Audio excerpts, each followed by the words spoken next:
Ladies and gentlemen, late night and Kymatic with McEwan!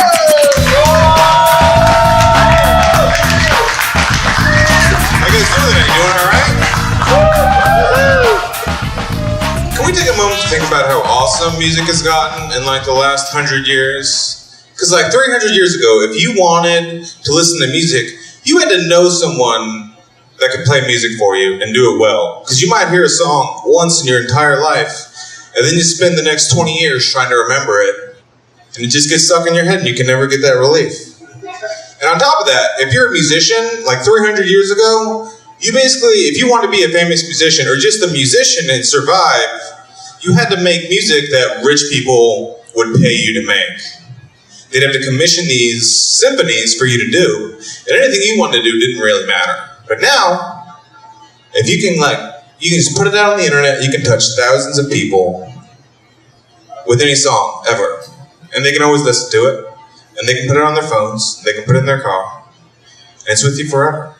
So anyway, we got a good show for you guys tonight. We do. We have Lilith, local performer, and then we also have Topaz, a local poet. Yes. I think that's going to be a good one. Organic show.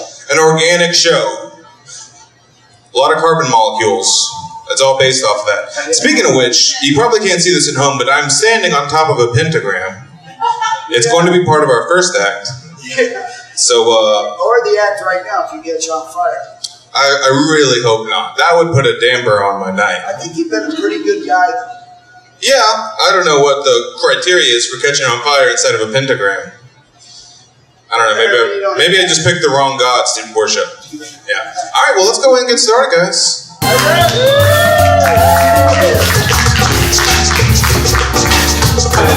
Oh my god, that's Danny just cracked me up with those jokes. I'm sorry, I should have waited until the cameras were on, because that was probably the funniest joke I'd ever written or said, and I completely forgot what it was right now. You know, maybe you can use it in the next show.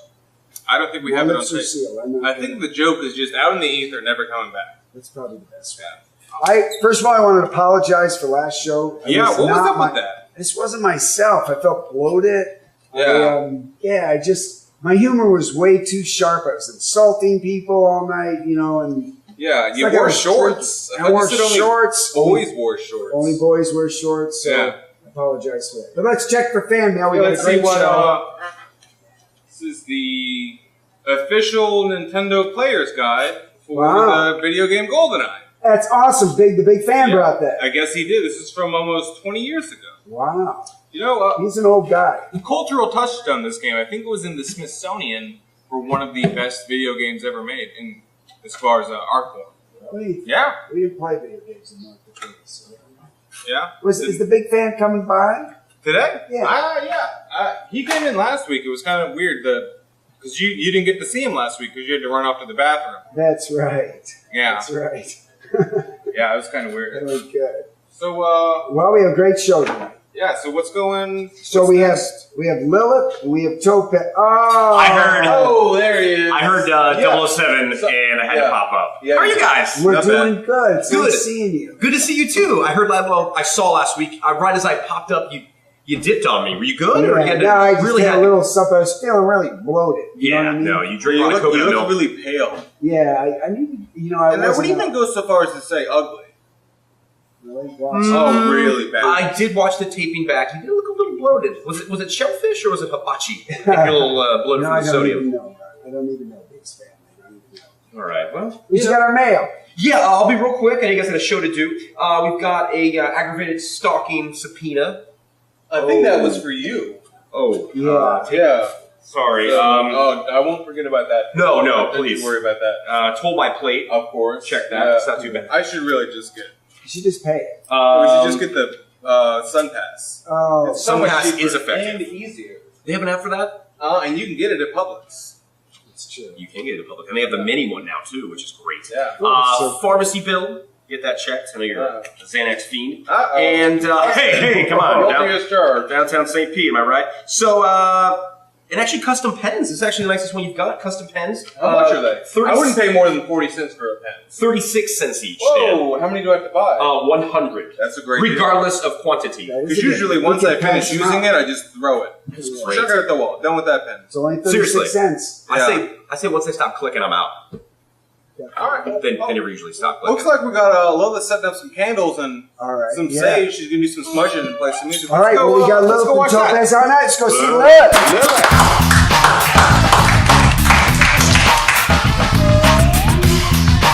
Ladies and gentlemen,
Yeah, I try to tell people that horse's head behind you is a zebra, but it's, We didn't even get to say it once before you already ruined it. I know.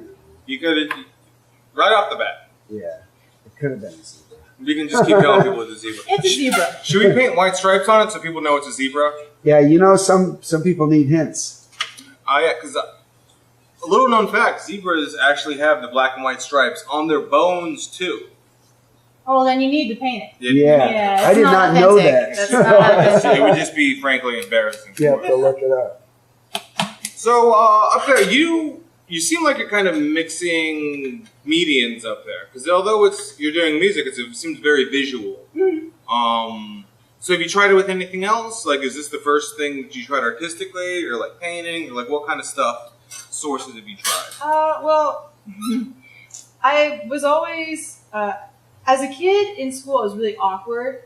So I didn't make any friends, and so my mom forced me into choir. She's like, you gotta be around people, you gotta make friends somehow. And that was kind of the only thing that I did all the way through school. And then I got out of that and I realized that was the only thing that I was equipped to do, kind of, barely.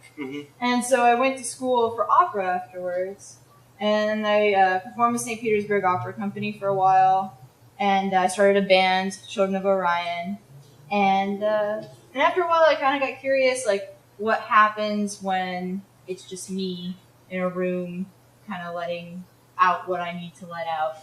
So that's kind of... It's cool. You can hear your voice, too. That was, thank goodness for mothers, right? Yeah. She put you in the right direction, Yeah, essentially. she knew what she was doing. I wonder how different your performance would be if she made you do like field hockey or the chess club. What would you be doing up there? Oh, well, I need a time machine for that. For sure. Just try We that have to go back. once. What about Road this? not travel. Why do you think Dan didn't turn on fire? I thought for sure when he stood in your pentagram that was going to get him. Is it because he's better now? He's a better guy. It's fireproof. Oh. Is it fireproof? It is fireproof. Oh, okay. That's Okay. why. So let's go ahead and test it. I'm just messing with you. I don't have no lighters in this whole place. So. It's Too fireproof. bad. Is it damnation proof? Oh, yeah. Fire and brimstone, all that fun stuff. Ooh, Yeah. no, I don't think it is. Oh, see, he should have burned Right. up. Should have burned up. Should have I been should have done. gone and see the Pope, and he could have thrown some holy water on. Yeah. Yeah. Yeah, he is in town, right? Oh, that's Yeah. what saved you. I think he's in at least North America right now. Yeah. Hope by proxy. You're good. Oh, By my proxy. gosh. I didn't grow up Catholic. So, She's going to be in a show here. That's something cool. oh yeah, when is that? Two of them. Two of them. When's the show? Halloween or Samhain for me. Yeah, yeah. Fair enough. Very excited about 29th, right? 29th? 31st. 31st. Are you for real? I don't know. We were in North Dakota. Mom just made us go out. I didn't know what day it was. They hit you in the head. No. All right. Okay, I guess. And I believe we have another one coming up in November. 21st. The 21st. Yes. 21st. That one is exciting. I'm excited. Oh yeah, where's that? You're not excited about the one? No, that's here too. Oh, cool. You got both of Anything them happening here, I'm excited about. Yeah. It's a comfortable place. I'm glad you say that. Thank you for saying that. Well, 'Cause yeah.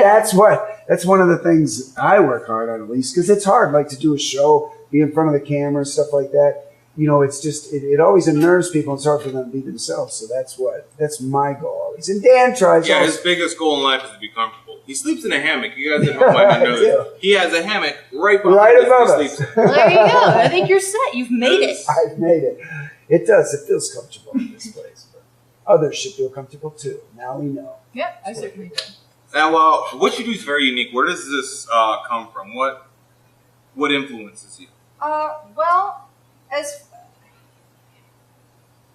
along with being awkward and all that weird stuff, like I battled a lot with anxiety and depression, and just like everybody else. It's Right. not. Absolutely. It's not a unique thing. Yeah.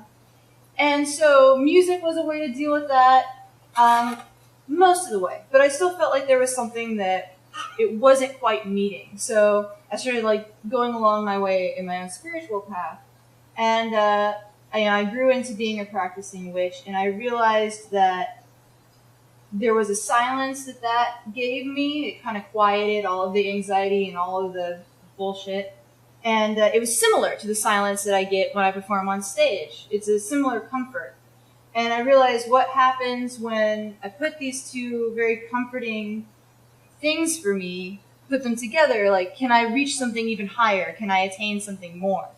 And for me, at least, I have no idea how it comes across, but it's almost a selfish act, this entire performance. But for me, it is the ultimate silence.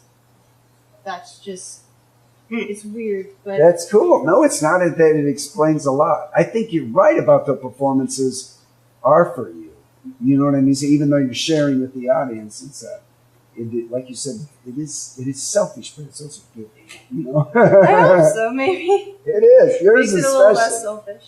I feel entranced a little bit when I watch yours because it's not just, you're not just singing, you're performing or you're doing your rituals in your own way. Yeah. Dan, would you agree?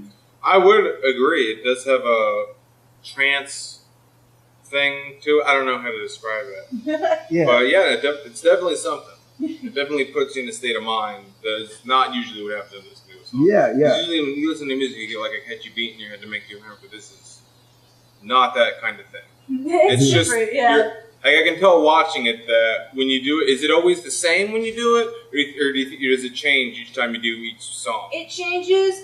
Usually, every performance, like I'll play like a song by itself or whatever. But normally for shows, every show is supposed to be a ritual. So every set that I do is supposed to be a ritual. Sometimes they can be similar. A lot of times I like to change it up based on what my intention is for that day. I might want to write a song that is a spell itself and do that through in the middle. For instance, for Halloween, for Samhain, there's going to be a very special ritual for that because it is a very important day of the year for me. It's kind of like a witch's new year and Christmas and everything all put together with dead things. So that's going to be very, very special and unique. And I try to keep them unique. Cool. Like when she pulled out, like when you pull up tarot cards, that's actually happening because obviously you shuffled them and then you pull them out. So like every single performance is actually different. It's always different. Tonight I got the Princess of Pentacles. Oh yeah. What did you get tonight? Yeah, the Princess of Pentacles. I heard. And but more than that, what did you get? Meaning, what did it mean? The Princess of Pentacles in the Hermetic deck is the Princess of the Echoing Hills, which is kind of fortuitous for tonight, doing all this recording and doing the show. It just, for me, it kind of echoed the just putting this out into the universe, doing this show, having people watch this show, like, just spreading, echoing on into the hills, as you may. Yeah. The Ethernet. It felt right. Why? Have you been to Salem, Massachusetts? I haven't. They love witches up there. Why are there so many witches in Salem? So I know about the Salem witch trials, but you think that would be a place they would avoid? I don't know. It's kind of, you know what? It's kind of, it's a place of sadness, and there's something important about that, and it needs to be marked. There are a lot of horrible things that have happened in history, and when you don't mark those things, and you forget about those moments, it makes it easy for people to repeat those things. Mm-hmm. So I think gravitating towards that sadness, towards that tragedy, it keeps it in people's minds. It reminds people that it happened, mm-hmm. and I think that's kind of the major draw of it, is just remembrance. Yeah, because the very thing that they burn, those are the people that go there, so then it always stays focused. They probably weren't practicing Wiccans. A lot of them weren't. Yeah. A lot of it was gossip and people wanting to get rid of people they just didn't like. Yeah, get rid of your neighbor. I'm sure, somewhere down the line there were definitely some real witches that got screwed. But a lot of it was catty bullshit. But either way, regardless of what they were doing or who they were, that was a tragedy. That was a horrible thing. And if it was a tragedy that was intended in the name of getting rid of witchcraft, then I think as witches, as practicing pagans, it's important to still mark that no matter who those people truly were. Yeah. I don't know if this is like a stereotype or if this is like a thing. Do you have a cat?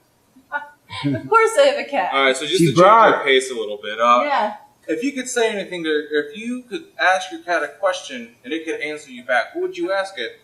And what would it say back to you? I ask him a lot of questions. I talk to my cat all the time. He doesn't. But Really now he can back. answer. That's Okay. the deal. Let's see. If I could ask him any question right Just do one. now. One question.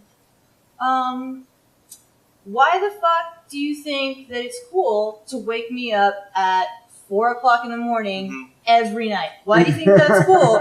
That's not okay. Not cool. Like, I get it. Like, you know, you've been sleeping on me all night. That's fine. I'm cool with that. Do whatever you want. Lay on my face. I'm okay with that. How does he wake you? He gets up at the door and just scratches and bitches for just until I just give up. And I think he would say, because I can. That's such a cat thing to say. Yeah, I think that's what he would say. His name is Faust. The fact that he knows that time. His name is Faust. Faust, yeah. He knows that time is special too. He just somehow knows. He's a little cat watch or something. Oh yeah, he's got cat business. Yeah. He's got a lot of important cat business. To take care of. I guess it's just the trade-off. You get to have a companion, but your deal is you have to get woken up at 4 o'clock in the morning by some loud-ass cat. Yeah, I get a companion, but my companion's a dick sometimes. Yeah. So. He's like, hey, I'm a cat. Yeah, I'm gonna do it. that's what I do. You can't ask me why I do things. All right, well, thank you so much for being on the show. Thank you very much. both It's very excellent. much.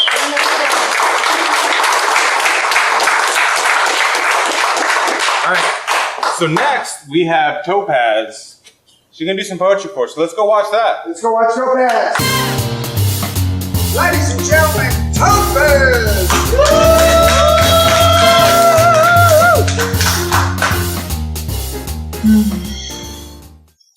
Dirt floors in El Campo remind me of sun pours when it's damp out. They open up to release a piece of earth and send it on its way to make a place somewhere else.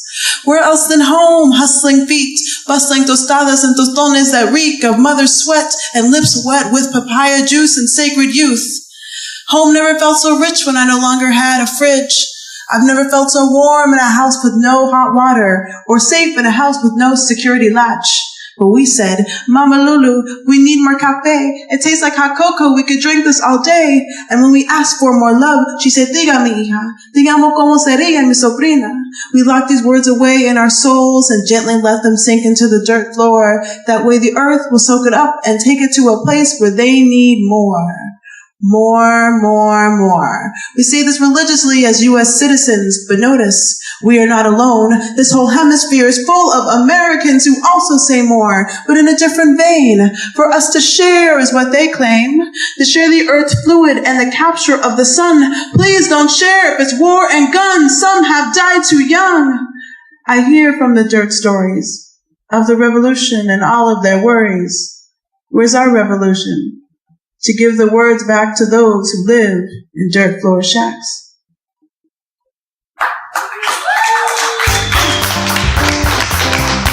Ladies and gentlemen, Topaz!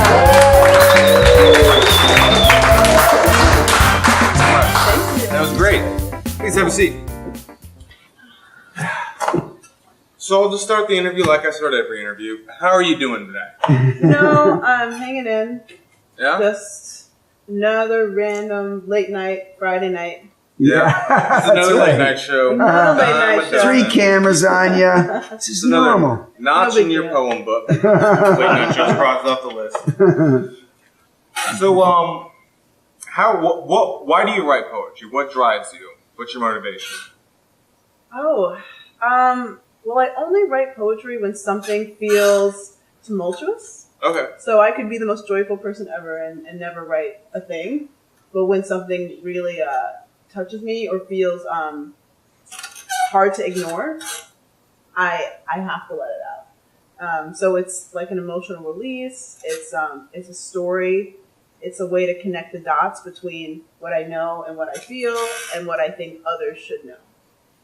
So it's a way that I show messages. So I like that because somebody's having a discussion about like a Christian say you're going to heaven and the Buddhist says, you're looking for some sort of serenity and peace. And I always thought myself that both those places would suck after a while. Because all the good stuff comes from either some of the peaks or the lows. No a lot of poetry. good stuff comes from the lows. Yeah. And that's where she's writing her poetry when he hit something other than, I'm happy, For sure. So happy sucks, basically. No, it could. No, there's this thing called no junk, no soul.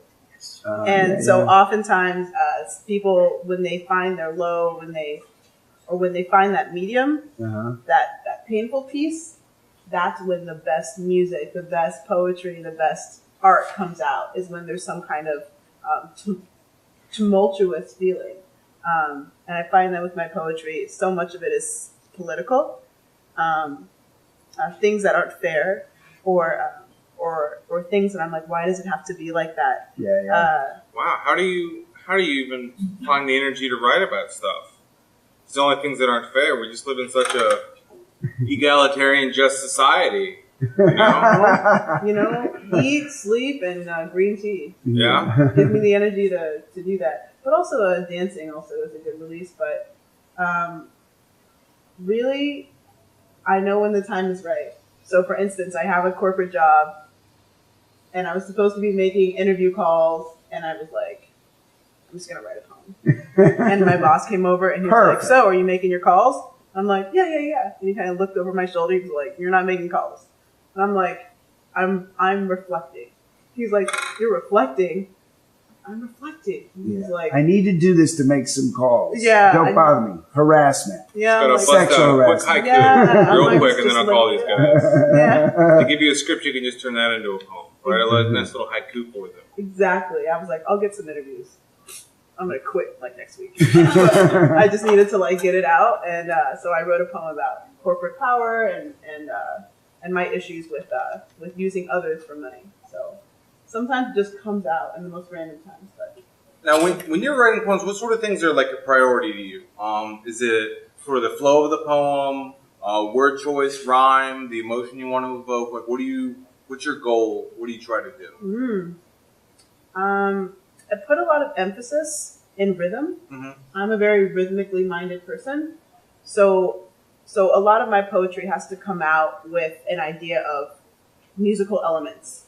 So like timing, spacing, silence, rhyming. Sometimes I identify as like a Dr. Seuss poet because it's so like rhymey and easy, and then sometimes it's not. But every poem I write has rhythm.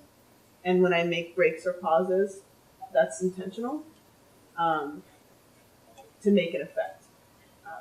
So I really focus on how my words twist the mind, but also how they create a vibration. So as someone watching, you feel something. You're not just like passively engaging with A, B, C, D, E, F, G. You're like, whatever that thing is, you're rhythmically feeling some kind of vibration from my words, and I really focus on the effect. How does someone leave the space after I write my poetry? Are they sad? Are they empowered? Are they curious? Do they want to learn more Spanish? Like whatever it is, like that happens sometimes. People I want to pick up a new language. Yeah, Try right. to speak Spanish. I need to try that out. So, Muy bien.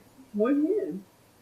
I don't know Spanish that well. You should tell me your Spanish poem. Like, give me the drive to finally sit down and learn it. With that, keeping it fresh too. Like, isn't it tough? Like, let's say you got a really good one and you got the rhythm down, and the words are rhymey, but then to keep fresh, like every night. You know what I mean? Like pop. Like, how did it feel tonight when you did it? It sounded good. Were you like in it or?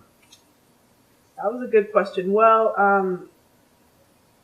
tonight, I think, was a different night. Typically, I say it with so much more anger, but tonight I was talking about traveling to Colombia with Tasha, so I was sort of in like a really jovial mood. So see, there it is again. You said, you got too happy. Yeah, I got too happy with it, but the content was still there. So I think the way I performed it tonight was very related to my optimism about more travel in the region. Every performance is different in a sense. Yeah. Exactly. So damn it, Tasha. Making me happy that you made her happy. If we ever have you back here, we'll slash your tires before you get in.